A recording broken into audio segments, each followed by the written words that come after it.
To begin. Are you watching closely? To begin. Clytus, I'm bored. How to start.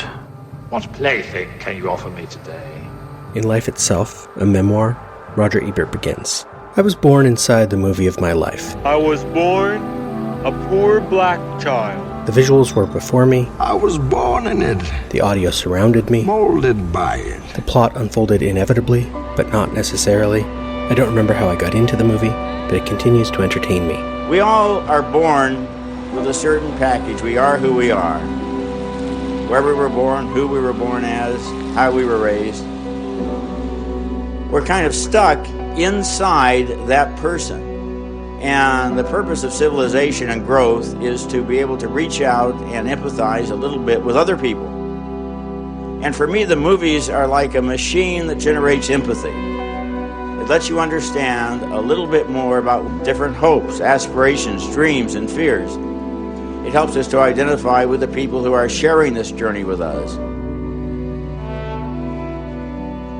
If you listened to Cock and Bull Minute, and judging by the numbers, you didn't, and that's okay.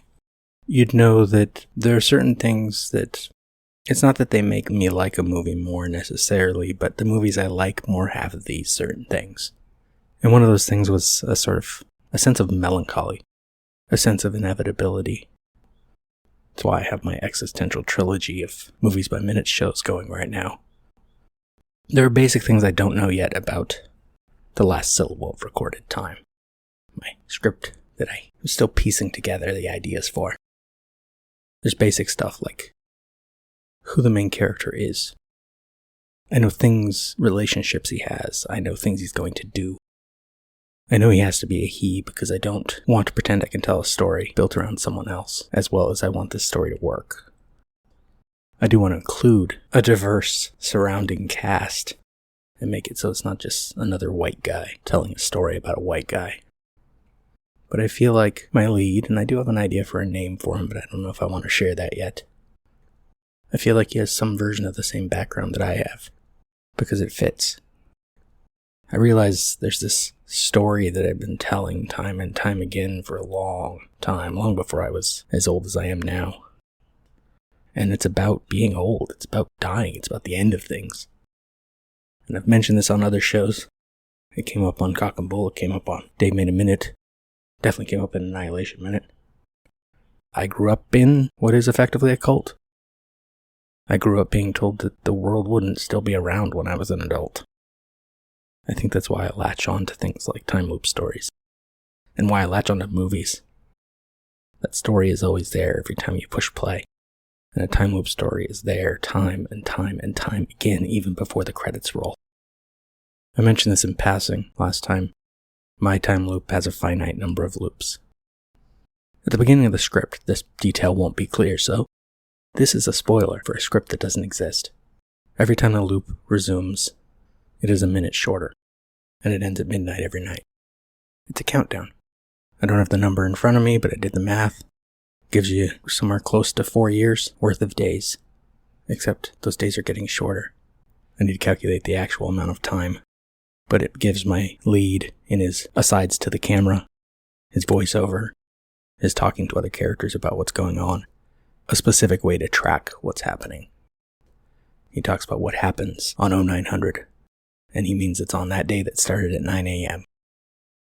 What happened on day 1406 is the day that started at 2:06 p.m. It gives a specific, complicated angle. There have been loops that are getting shorter and other things before. One I watched this week, and I'll be recording the Time Loop of the Week segment about it. Today, actually. It'll be up in a couple weeks. Agents of S.H.I.E.L.D.'s Time Loop episode, called As I Have Always Been. The loop lasts the same amount of time, but there's a countdown.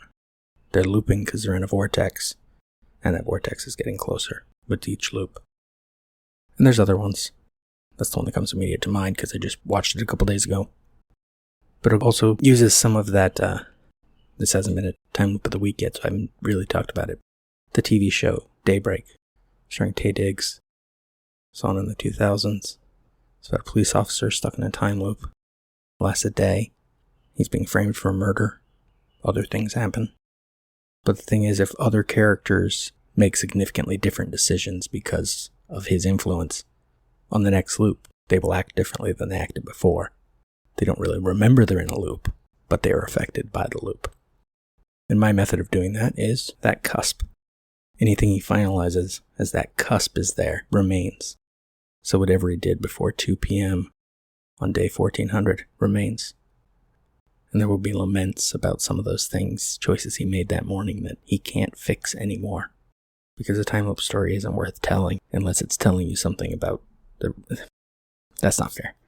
It's not that it isn't worth telling, but the story I want to tell is only worth telling if there are consequences within, even though there can't be consequences without. Ultimately, the lead will be convinced that at the end of the loop, there's nothing left. It's not that the loop is over or he is done. It's that everything's done.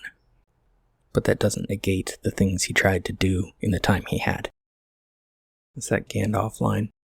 All we have to decide is what to do with the time that is given to us. I'll get into more details in coming episodes.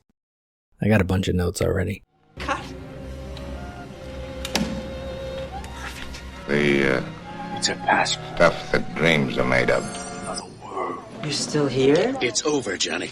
It's over. It's over! Nothing is over! Go home. Nothing! You just don't turn it off! Go.